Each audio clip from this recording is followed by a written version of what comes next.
I want to ask you a question. Why do you think we have the Guinness Book of World Record? Why do we have this book? And why is it called the Guinness Book of World Record? What are these world records? Well, I have an answer for that. The answer is this. You see, wonders shall never end in this world. Wonders shall never end. Today you wake up with this, tomorrow you wake up with another one. And that's how humans, that's our fate. Just like Sisyphus was made to roll the stone upwards, the process would continue for eternity. And that was his punishment for cheating death. Well, we have people who have also cheated the society. They have lied to the societal norms. American lady, a white American lady. In America, we have many races. America is a multiracial country. Now, this lady, she's saying she's an African. She's saying she's an African and she's a black person. And we can see that she's white with all phenotypical features that you can use to distinguish a white from a black person. You know, it's not a brainy to distinguish a black and a white person. It's not rocket science. No. Which brings the question. Are you an African-American woman? I identify as black. You identify as black. Let me put a picture up of you in your early 20s, though. Mm-hmm. And when you see this picture, is this an African-American woman? Or is that a Caucasian woman? That's not in my early 20s, but... That's a little younger, I guess? Yeah. I think I was 16 in that picture. Is she a Caucasian woman or an African-American woman? I would say that visibly she would be identified as white by people who see her. But at the time, were you identifying yourself as African-American? In that picture, during that time, no. Your parents were asked this question this week, and they didn't have any trouble answering it. Here's what they said. She's clearly our birth daughter, and we're clearly Caucasian. That's just a fact. Your father went on to say she's a very talented woman doing work she believes in. Why can't she do that as a Caucasian woman, which is what she is? How do you answer that question? Well, first of all, I really don't see why they're in such a rush to whitewash some of the work that I have done and who I am and how I've identified. And this goes back to a very early age with my self-identification with the black experience as a very young child. When did it start? I would say about 5 years old. You began identifying yourself as African American? I was drawing self-portraits with the brown crayon instead of the peach crayon, and the black, black curly hair, and yeah, that was how I was portraying myself. So it started way back then, Rachel. When did you start? And I'll use the word. You can correct me if you don't like it. When did you start deceiving people? I hope you're doing fine as an African or as a black person. And if you're not doing fine, please do fine. And try a way to do fine, because it's always good to be fine, and it's not good not to be fine. For this reason, who is an African? Who is an African? Because if anybody can just come and say they are Africans, even this bottle, there's a time this bottle will come and say it is an African, or it will say it's a white person. For this case, this bottle in the future will say, I am an African. Create for me room in Africa. Now, we have to have an objective. This is an African. If you meet these criteria, you are an African. Now, according to Google, this is Wikipedia, an African or Africans may refer to anything from or pertaining to the continent of Africa. People who are native to Africa or individuals who trace their ancestry to indigenous inhabitants of Africa. According to another website, it's called newafricanmagazine.com. It says being an African is to share the continent's history, victories, challenges, landscape, and vibrancies. In terms of cultural identity, being an African often encompasses a strong sense of community and collectivism, as well as a connection to traditional customs and practices. Now we have a criterion, we have aspects that you can use to say you are an African or you are not an African. Yeah, so you don't have to have a black skin to be an African. I don't want to say much in this video. I want us to listen to this white lady. Let's dive and see what this sister has to say. Like it. When did you start deceiving people and telling them you were black when you knew their questions were pointed in a different direction? When someone said to you back then, are you black or white? And you'd say, I'm black. You didn't say, I identify as black. You'd say, I'm black. When did you start deceiving people? Well, I do take exception to that because it's a little more complex than me identifying as black or answering a question of are you black or white? I was actually identified when I was doing human rights work in North Idaho as first transracial, and then when some of the opposition to some of the human rights work I was doing came forward and started, the next newspaper article identified me as being a biracial woman, and then the next article, when there were actually burglaries, nooses, etc., was this is happening to a black woman, and I never corrected. Well, why didn't you correct it? You knew it wasn't true. Well, because it's more complex than, being true or false in that particular instance. But the cynics and the skeptics will say you didn't correct those reports. I didn't correct those reports. Because it worked for you. Because it helped you meet your goals. Is that fair? I don't necessarily think that's fair. I think not just at that time, but before then too, I have had to answer those who have seen me, and because I'm a black hairstylist, have styled my hair in many different ways, have been identified as mixed, light-skinned, black, etc. And I've had to answer a lot of questions throughout my life. You've changed your appearance. Your complexion appears darker than it did in the photos of you as a young lady. Have you done something to darken your complexion? I certainly don't stay out of the sun, and I also don't, as some of the critics have said, put on blackface as a performance. Yeah, let me address that, because some people have said that the way you've changed your opinion is akin to putting on blackface. And Jonathan Capehart wrote in the Washington Post, blackface remains highly racist no matter how down with the cause a white person is. Do you understand what he means by that? Absolutely. Absolutely. Do you agree with it? I have a huge issue with blackface. This is not some free birth of a nation mockery blackface performance. This is on a very real, connected level. How I've actually had to go there with the experience, not just a visible representation, but with the experience. And the point at which that really solidified was when I got full custody of Isaiah, and he said, "You're my real mom," and he's in high school, and for that to be something that is plausible, I certainly can't be seen as white and be Isaiah's mom. Couple of quick points. There are reports that at one time in particular, you looked at a friend of yours, a guy named Albert Wilkinson, and you told friends of yours that he was your father. He is an African-American man who is clearly not your father.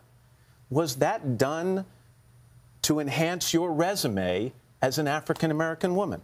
Or was there another reason for that? There's another reason, yeah. He actually approached me in North Idaho, and, we just we connected on, a very intimate level as family. But why point out an African-American man and say, that is my father, when you know that your father is a Caucasian man? Albert Wilkerson is my dad. And any man can be a father, not every man can be a dad. Your lawsuit against Howard University in 2002, where you claim you were discriminated against because you were a pregnant white woman. Do you understand how people could hear that and say, here's another example? She says she identified herself as being African-American or black from a young age, but here's a case where she identified herself as a white woman because it worked for her under the circumstances. The reasons for my full tuition scholarship being removed and my teaching position as well, my TA position, were that other people needed opportunities, and you probably have white relatives and that can afford to help you with your tuition. And I thought that was an injustice. Would you make the same choices, given all that's happened and given the fallout from it, but also the positive side of the discussion that has come out of it? Would you make the same choices you've made, Rachel? I would. I would. And what do you want to come out of it? What discussion do you want to prompt? Well, as much as this discussion has somewhat been at my expense recently in a very sort of viciously inhumane way, come out of the woodwork, and the discussion is really about what it is to be human, and I hope that really can drive at the core of definitions of race, ethnicity, culture, self-determination, personal agency, and ultimately empowerment. But when you say you would make the same choices, wouldn't you go back and perhaps be a little more transparent about certain things in your life, or correct some of the things that were said about you that you knew to be incorrect? You know, there are probably a couple interviews that I would do a little differently if circumstances, in retrospect, you know, I knew what I know now. But overall, you know, my life has been one of survival, and the decisions that I have made along the way, including my identification, have been to survive and to, you know, carry forward in my journey and life continuum. You resigned your position at the NAACP out in Spokane. Do you feel you could have been as effective? And by the way, you should get a lot of credit. A lot of people feel you breathed new life into that chapter. Could you have been as successful? Could you have had as big an impact had you been a Caucasian woman as opposed to being identified as an African-American woman? I don't know. I guess I haven't had the opportunity to experience that in those shoes. So I'm not sure. I'm not sure. And finally, your two sons, Isaiah and Franklin, are here in the studio. They are. If I were to ask them if you're a black woman or a Caucasian woman, how do you think they'd answer? Well, I actually was talking to one of my sons yesterday, and he said, Mom, racially, you're human, and culturally, you're black. And, you know, so, I mean, we've had these conversations over the years. I do know that they support the way that I identify, and they support me. Ultimately, we have each other's back. We're the Three Musketeers. Rachel Dolezal. Rachel, thanks for talking to us this morning. I appreciate it. Thank you. And you can weigh in with your thoughts on Rachel's story. Tweet us using the hashtag #OrangeRoom, and we'll be talking about what you have been telling us. Hello, Today fans. Thanks for checking out our YouTube channel. Subscribe by clicking that button down there, and click on any of the videos over here to watch the latest interviews, show highlights, and digital exclusives.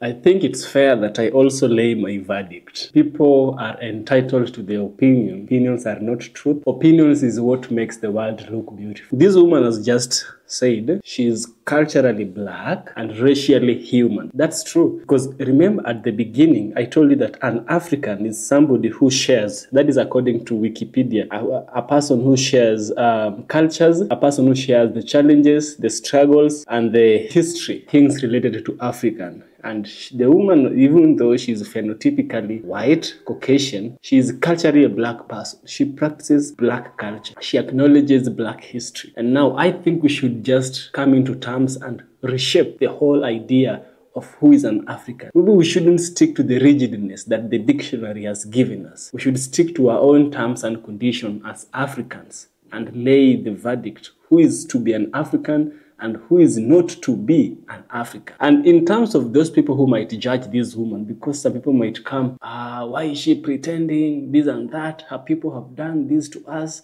We were this and that. I want to tell you one thing. Many people might be able to judge her. You know, she's chosen the path less walked, is the least taken. As Africans, we have Africans who don't like being called Africans, and they don't like being called black. A perfect example are Somalis. Where would you place a Somali as a white person? Say you're a white person watching this, where would you place a Somali person? Would you say they are Caucasians, or would you say they're Africans, black Africans? Who would you call them? We also have some Africans in the northern Africa who don't want to be associated with the name Africa. They say we are not Africans, we are Arabs. Then who are Arabs? You know, this thing is becoming highly convoluted because people are bringing their opinions here and there. For this woman, those people might say that she's pretending to be black and she's not black. I might bring the same judgment to black people. And my judgment will be this. These black women are always going to the salon to straighten their hair.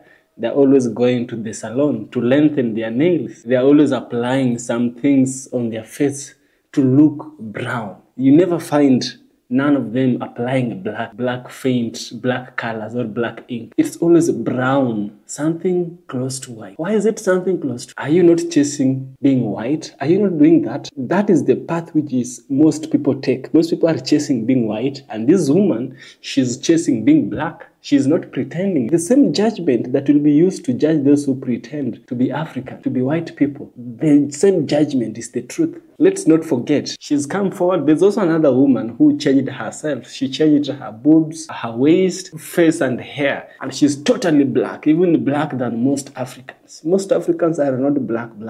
You see the color I'm putting on? This is the color that most Africans are. Most share this color. Now, people are like, why would she looks ugly? Some people would say that, but no, she's not ugly. If she looks ugly, then the African woman who is trying to change herself to be white is also looking ugly. It's not that somebody is not appreciating their culture. No, for them to change. No. For this woman, many people are chasing to be like her, but she's chasing to be like Africans. There is a reason. Let me tell you something. There's a reason why people like black. There's a reason why the Japanese government allowed wanted African men to go and impregnate their women. There is something with the DNA of Africa. There's a reason why we had Bill Gates coming to that. He did a video about that. Bill Gates now wants ovaries. She wants Nigerian ovaries or black people's ovaries, so of eggs for women. Now she wants to go and use some of these eggs. So he is going to use these eggs. He's going to do something like cloning. And this cloning is somehow, I'm not certain, I'm just guessing this side. He might think that, these Africans are resistant to some diseases. And so having the genes, there is a specific gene that is only carried with the women ovaries. There's a specific gene and it cannot be created out of nothing. It has to be originated from a black person, a living black person. Now he's moving to Africa taking black ovaries. There's something about the black skin that we don't know. And it's high time Africans will learn about this. It's okay. She shares our value and our cultures. As long as whatever she's doing is not harming herself and it's not harming others, we are okay. Personally, I am okay with her. And if anyone is to judge her, then we should also judge those Africans who are trying to turn themselves into white people. They should be judged with the same measures. Yeah, that's all for today. This is EFK Original Documentaries. If you like the video, kindly give it a subscription, super thanks. It really helps me a lot. My Patreon members, thank you. Please continue supporting me on Patreon. Thank you so much and see you in the next video.